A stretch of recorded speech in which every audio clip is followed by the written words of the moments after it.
The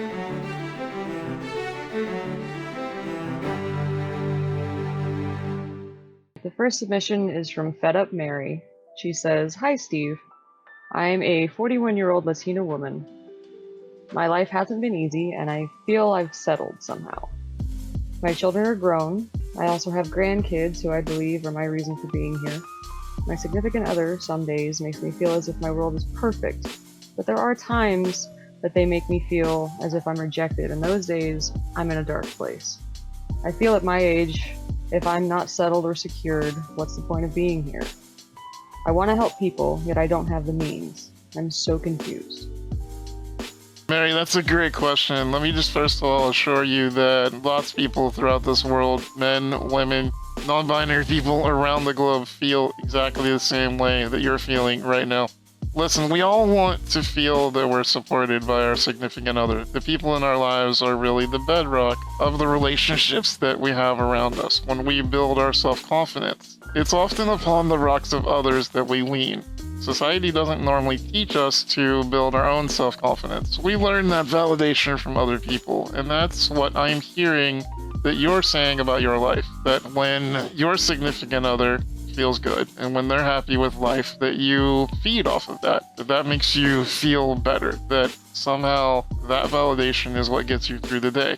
And that's okay, but the downside of that is when that validation is not there. You feel this sense of emptiness, this sense that there's something else out there that you need to be doing more, that you're not good enough. Now, the truth is you are good enough, and you can do anything that you want to do that's in your realm of skills. Now, I don't know what your skills are. There's no way for me to know from a question submitted what it is you want to do with your life, what it is you want to do to help people. But it sounds like you have a loving family, and you're the kind of person that is a provider. You're somebody who cares for others. You're somebody who will go out and do what they can to provide as much help as you can for the people that you love. So the best thing that I can tell you to do is to figure out what your place in the world is among your own people. What is it that you consider your own people? Is it people with disabilities? Is it children? Is it adults? Is it the elderly? Is it people who are impoverished? Is it people who have women's rights concerns? Is it something else in the world that you want to fight for? You need to figure out what that passion is, and then you start chasing that dream. Now, there's a bunch of ways that you can go about that. The best way is through self-reflection. Take a few days, take as long as you need actually, and think to yourself, what is it that you get the most excitement? Now, I mean, when I'm saying excitement, I mean that internal energy. Have you ever walked into a situation where you just felt energized? And you know that feeling internally where you're happy, you're satisfied, you're feeling everything is clicking and everything is right, and you're in the moment and your brain is thinking to yourself, wow, right now, I am in this element. This is my element, and I am owning this right now. That right there, that is where you want to hedge. That is where you want to go with your career. So maybe it's a job, maybe it's a volunteer thing. Who knows? That's going to be up to you. But the one thing you want to do here is you want to find your place in this world and the amount of people that you can help with your skill set. Now, your significant other may be a great person, and they sound like most days they are. But for those days where you're not feeling that emotional support from them, you want to be able to give it to yourself. You really want to be able to say to yourself, or look in a mirror, it's an even better option sometimes, and say, I'm enough, I can get through this, and at the end of the day, I've helped these people, and without me, these people would have been worse off. That's not selfish, that is being factual. At the end of the day, all we want to know is that we were put on this earth to do something good for somebody else, and as long as you can identify one moment, one person in your mind, somebody that you helped, chances are you're going to feel like your day is a little bit better. I hope that helps, Mary. Next question is from Inked Expat. Yep. She would like to know, what is the key to happiness? That's a good question, Expat. Happiness is different for everybody depending on what it is that you're seeking in this life. So you could be someone who loves money. You could be someone who loves adoration. You could be someone who wants progress in their career, in their love life. You could be someone, like my friends who want family members. Their idea of happiness is when they're surrounded by their loved ones, when their children are playing around them and they're in the middle of a playground pushing them on the swing. I have other friends who that is an absolute nightmare, and they have no desire to be around children whatsoever, let alone have a bunch of them screaming on the playground. So what happiness is subjective, and that's part of the problem. So our minds are actually very, very good at fooling us into thinking we're unhappy. There's a phenomenon you can look up with endorphins and the chemicals in our brains, where no matter how happy you are, your brain is going to do a really good job of leveling you out.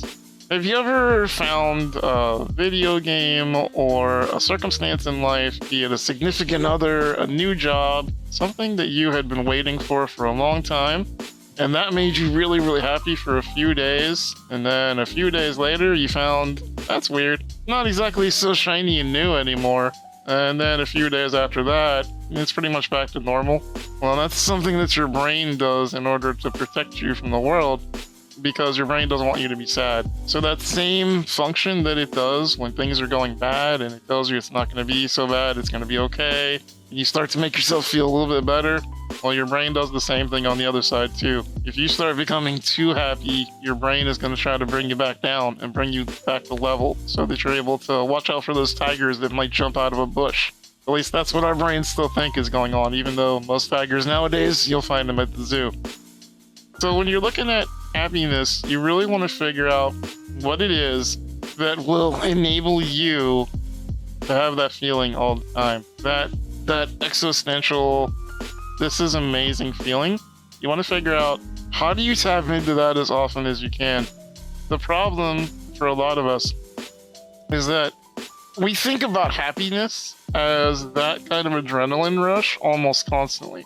We think about, we want to grow up and have this job where we go every single day, and that is the best job in the entire world. Man, I cannot tell you how great this job is. It is so awesome, it never sucks. That doesn't exist. There is not a job in the world that is like that. But we grow up thinking that we can find it if we just find our one true passion, our one true calling. You've no doubt heard gurus before talking about, if you just find that thing that you love to do, you'll never do a day of work in your life. Well, that's not true. That's something that we tell people in order to make them feel like there's a pot of gold at the end of the rainbow. The truth is that no matter what you do and no matter who you are, you're going to have down days. So if you want to try and find happiness, I encourage you not to look for happiness. Look for satisfaction. What is it that has that feeling I spoke about before, where you feel super happy and energetic? What is it where you feel satisfied? That's what that feeling really is, satisfaction.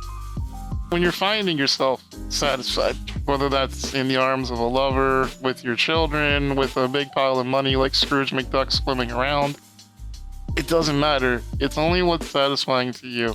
And if you can find that particular thing, that thing that made you happy, and you can find a way to do that on the regular, you're going to find yourself more satisfied than not. You're going to do that by building people around you who help you achieve that.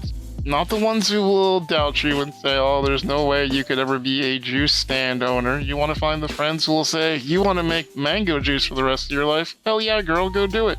Those are the friends that you need around you. Supportive ones. The ones that will tell you that whatever satisfies you is okay. And that's what you want to do with the rest of your life. If that's what you choose to do, go for it. I say, for the most part, anything you want to do, as long as it's not hurting anyone else and it makes you satisfied, do more of that. That's your key to happiness.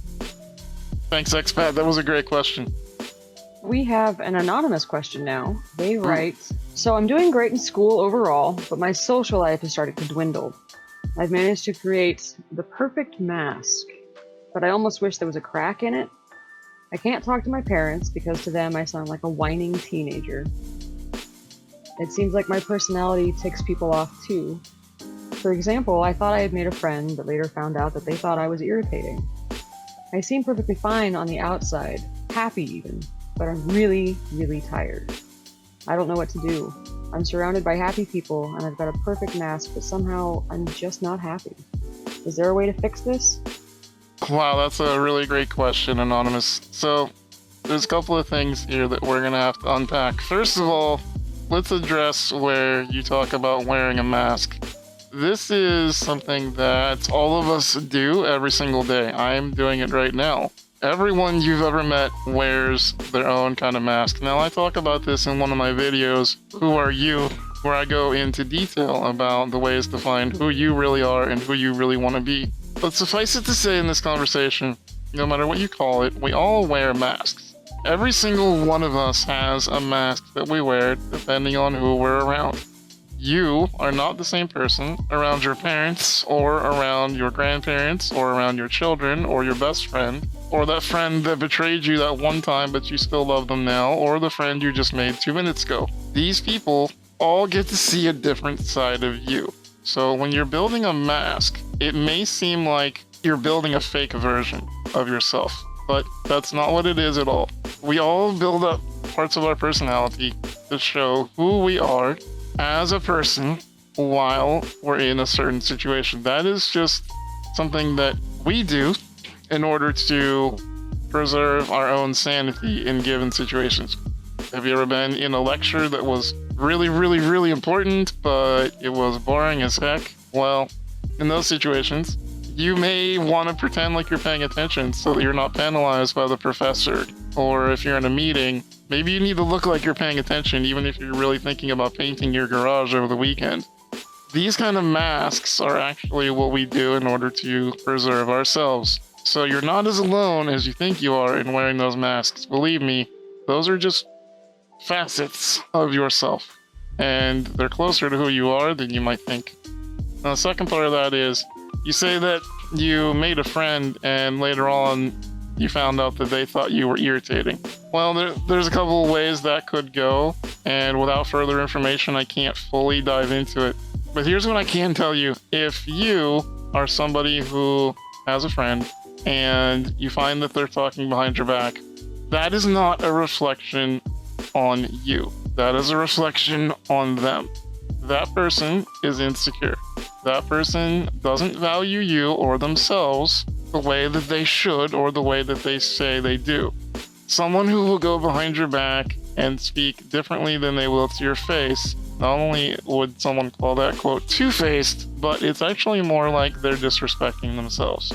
The reflection on them is that they aren't able to be true to themselves. They're not able to be true to you.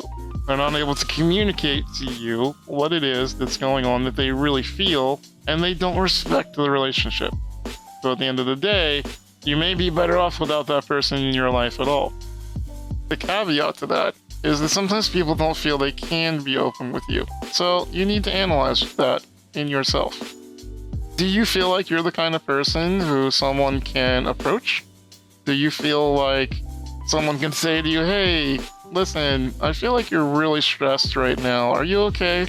If people are doing things like that to you, chances are they're trying to reach out and they're trying to say, hey, you're not acting like yourself. And if you're really lucky, you'll have a friend who will say just that.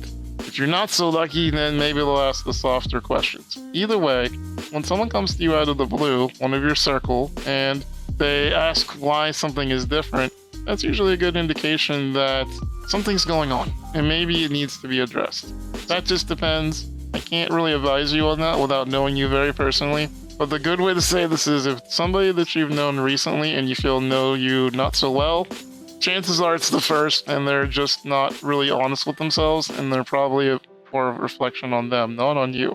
If it's somebody you've known for a long time that is saying you're whiny instead of just that you need help, well, in that case, then that person just doesn't know how to communicate with you that maybe something's going on and they should be reaching out to help you instead of putting you down. To the final part of your question, how do I advise that you fix the fact that everyone around you is happy and you've got this perfect mask but you're not happy? Well, it goes back to the happiness question. You've got to figure out what is it that is making you happy. So if you're doing good in school, but your social life is dwindling, then that means that there's some sort of reason you're pushing these people out of your life. Figure out what's going on that's making you feel that way or act that way. Figure out what it is that's going on that is causing you to shut down. Do you feel like something in your life is not quite right? Do you feel like you're not acting like who you need to be, who you are on the inside? Well, in that case, then that's something you need to address. Is there a stressor? Is there something going on in your life with your parents, your loved ones, your siblings, your friends? Something that's causing you pain, something that's causing you anguish, something that is making you circle your own proverbial wagons and pull into yourself so that you don't get hurt in return? Are you afraid of being hurt? Has somebody hurt you in the past, and now you're afraid that's going to happen again if you let them get close to you?